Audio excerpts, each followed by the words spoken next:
어렵지 않아요. 재미있게 할 수 있는 몇 개 문제만 빼고는 재미있게 할 수 있는 부분입니다. 첫 번째 단어는 집합과 명제.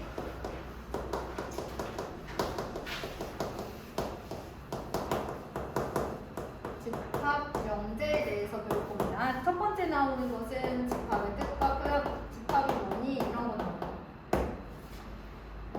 그럼 집합이 뭐냐면요.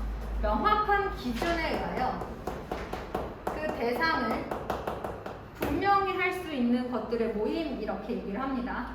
그러면 예를 들어서 어떤 것이 집합이 될 수 있는지 한번 생각해 보세요. 대치수 학원생들의 모임. 기준이 명확한가요? 대상을 정확히 할 수 있나요? 많아서 그렇지 할 수 있지 않나요? 다니고 있는 애들 뭐 그렇죠. 한 130명 정도 있거든요. 어쨌든 나오잖아요. 누구 나오잖아요. 제한이 되어 있죠. 그렇죠? 그러면 예쁜 사람들의 모임.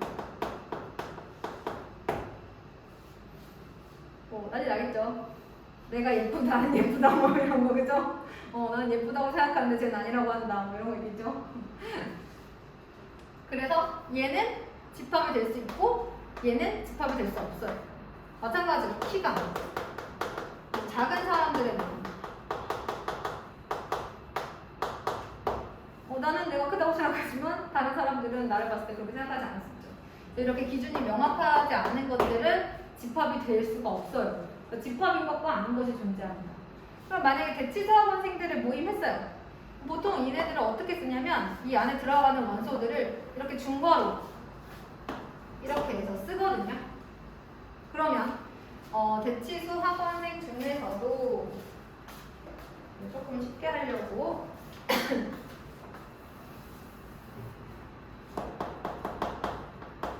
대치수 고1 I반을 집합으로 생각을 했어요. 그럼 이 안에 들어갈 수 있는 학생 수를 예를 들어서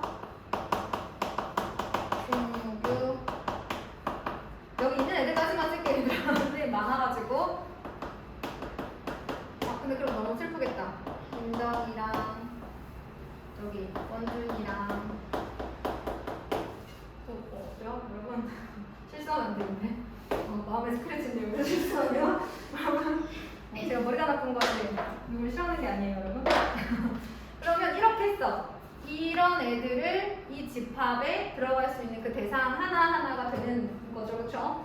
이렇게 명확한 기준에 의하여 우리가 대상을 분명히 할 수 있는 것들의 모임을 집합이라고 한다고 그랬고 이 대상 하나하나를 우리가 원소라고 얘기해요. 대상 하나하나를 원소라고 합니다.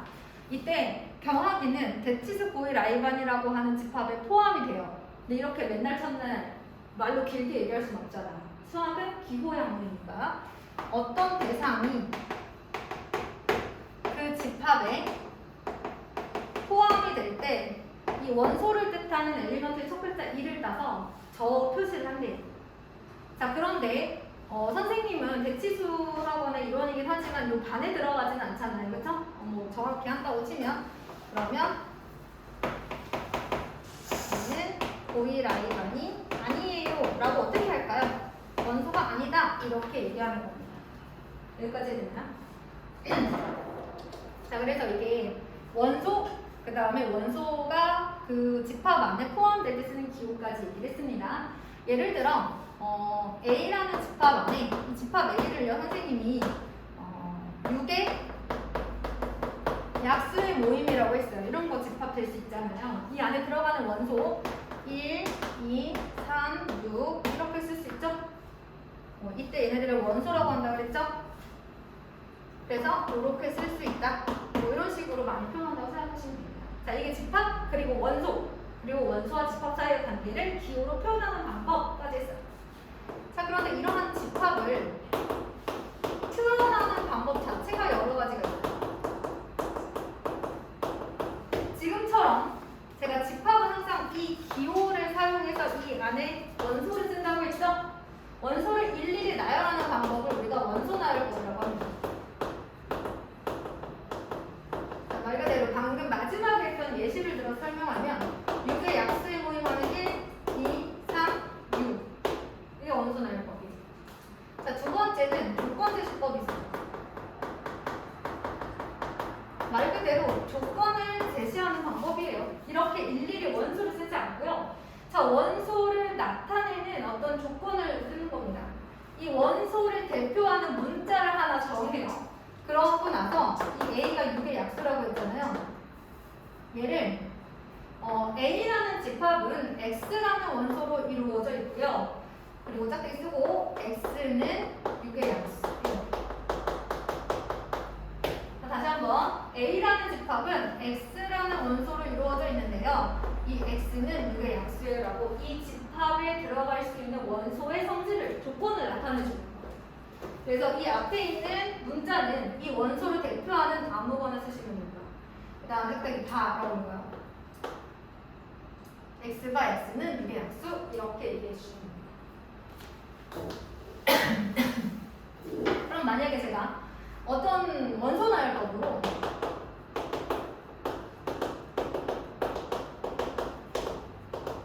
이렇게 쓰여져 있는 집합이 있는데 얘를 너희들한테 조건 제시법으로 바꿔볼래? 그럼 너는 어떻게 쓸 거야? 일단 얘는 어떤 원소 X로 이루어져 있어요. X가 X는 뭐라고 쓸 거야?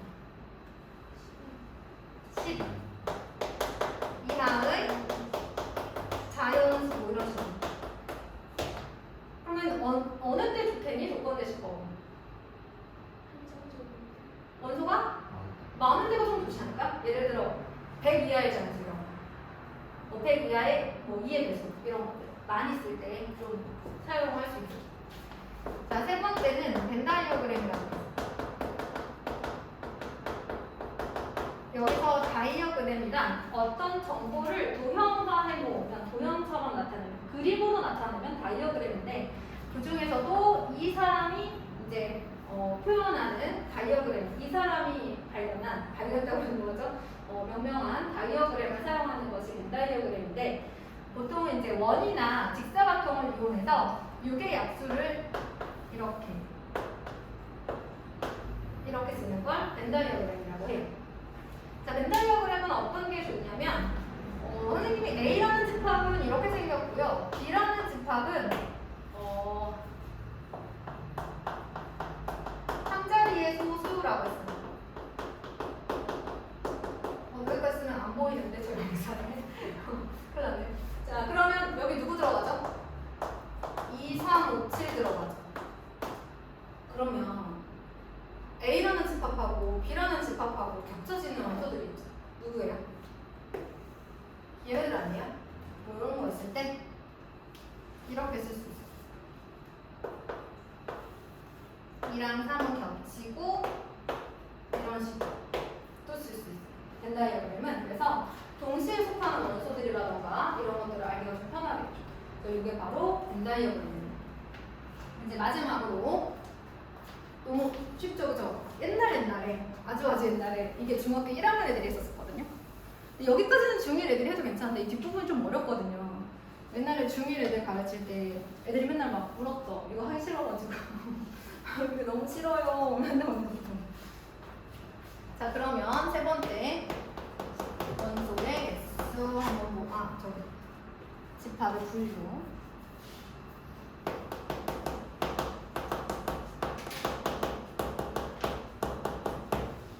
거기 보시면 우리가 이제 평소에 보던 유한, 무한 이런 말이 나와 있어요.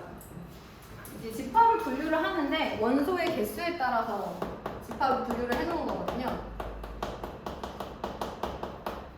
제가 아까 예를 들었던 6의 약수의 집합들은 원소의 개수가 몇 개야? 4개지. 이렇게 셀 수 있으면 원소의 개수가 유한계라고 해, 무한계라고 해?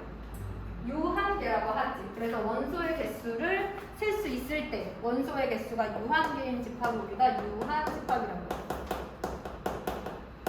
원소의 개수가 셀 수 있다. 유한계인 집합. 말 그대로 무한 집합은 셀 수 없는 경우, 원소의 개수를 셀 수 없는 경우 뭐가 있을까, 얘들아? 자연수의 집합, 2의 배수의 집합.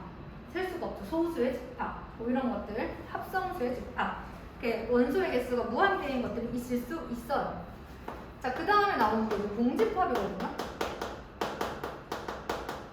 비어있다라는 뜻이에요, 여러분. 비어있는.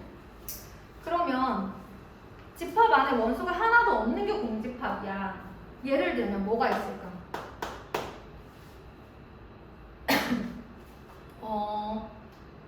뭐 x가 x는 1보다 작은 자연수. 이런 애들 공집합이겠지, 그치? 자, 공집합은 표시를 어떻게 하냐면 이렇게 해요. 원소 하나가 없다는 뜻이에요. 그러면 공집합은 유한집합이야, 무한집합이야? 뭐로? 무한집합. 그치, 뭐 원소의 개수를 그런가? 그럼 물어볼게. 공집합이면 원소의 개수가 몇 개야? 0개라고 말할 수 있지. 얘는 유한집합이에요.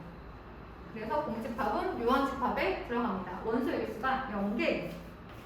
자, 그리고 이런 유한집합의 원소의 개수를 우리가 맨날 아까도 얘기했지만 집합 A의 원소의 개수는 집합 A가 이제 1, 2, 3, 6이었잖아요. 이걸로 얘기한다 그러면 집합 A의 원소의 개수는 4이다. 맨날 이렇게 얘기할 수는 없잖아, 그치? 이것을 쉽게 유한집합의 원소의 개수를 셀 수 있는 그 유한집합의 원소의 개수는 넘버의 첫 글자 n을 사용해서 n 바로 A 이렇게 써요. 이렇게 써져 있으면 해석을 해야 돼. 우리가 영어로 이렇게 써 있으면 이거 뭐야? 왜 말 안 해? 왜 당황해? 얘들아 여기서 학교 그치? 이렇게 있으면 우리가 학교 생각하는 것처럼 이걸 보고 해석을 하는 거야. 너희들은 이제 암호의 학문이자 기호의 학문이잖아요. 자, A의 원소의 개수 이거 보자마자 원소의 개수 넘버 원소의 개수 A 집합의 원소의 개수를 묻는 표현이구나. 이거는 4 이렇게 쓰면 얼마나 축약됩니까? 그쵸? 그럼 공집합의 원소의 개수는 0. 그럼 또 하나. 또 하나. 이걸 먼저 하면 힘들겠구나.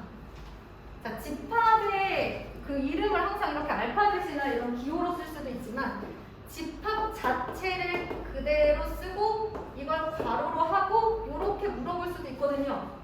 그럼 이건 무슨 뜻이에요? 여기 이렇게 써져 있는 집합의 원소의 개수 몇 개냐는 뜻이잖아요. 얼마일까요? 3이죠. 이건 뭘까요? n이에요. 얘랑 차이점 보이세요? 괄호의 차이점. 집합 기호가 있죠. 얘는 이 자체로 공집합이란 뜻이고요. 이 기호는 얘를 이 기호를 원소로 갖는 어떤 집합이란 뜻이에요. 그러니까 쟤도 원소가 될 수 있어요. 저렇게 쓰여진 A, B, C 같은 문자 같은 거라고 생각하시면 돼요. 자, 마찬가지로 자, 얘 원소의 개수 몇 개예요? 이런 거예요. 그냥 A처럼 생각하시면 돼요. 집합 안에 누가 들어갔으면 걔는 무조건 원소야. 2개예요. 집합 기호 안에 누가 들어갔으면 걔는 무조건 원소야. 근데 집합 기호가 안 들어가 있고 이렇게 써져 있으면 얘는 이런 걸 뜻하는 공집합이지, 원소의 개수가 없는. 그래서 괄호가 있는지 없는지 잘 보시면 돼요. 자, 그러면 여기에서만 좀 안 헷갈리시면 다 할 수 있습니다. 다 할 수 있어요. 그러면 제가 뭐 딱히 풀어드려야 될 게 많지는 않지만 필수예제 4번으로 넘어가겠습니다. 바로 필수예제 3번까지는 여러분들이 좀 풀어보셔야 돼요. 자, 필수예제 4번으로 하겠습니다.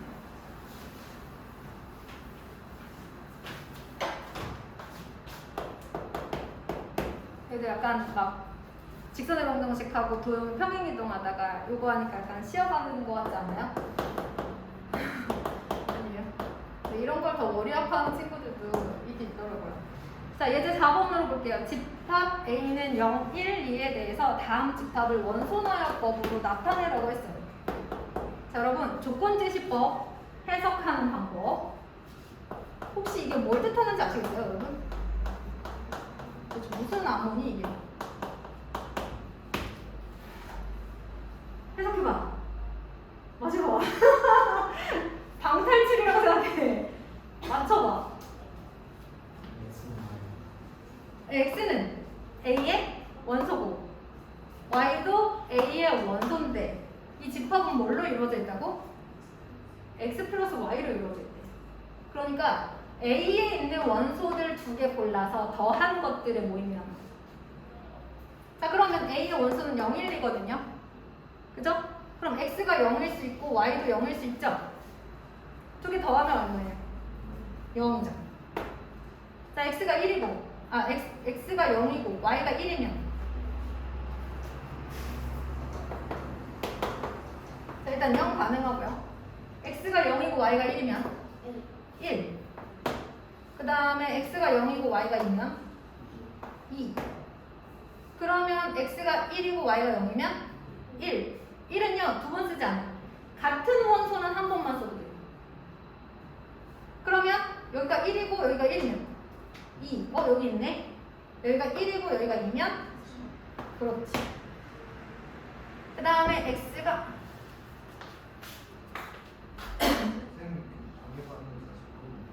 잠깐만. 이것만 할게. X가 2야.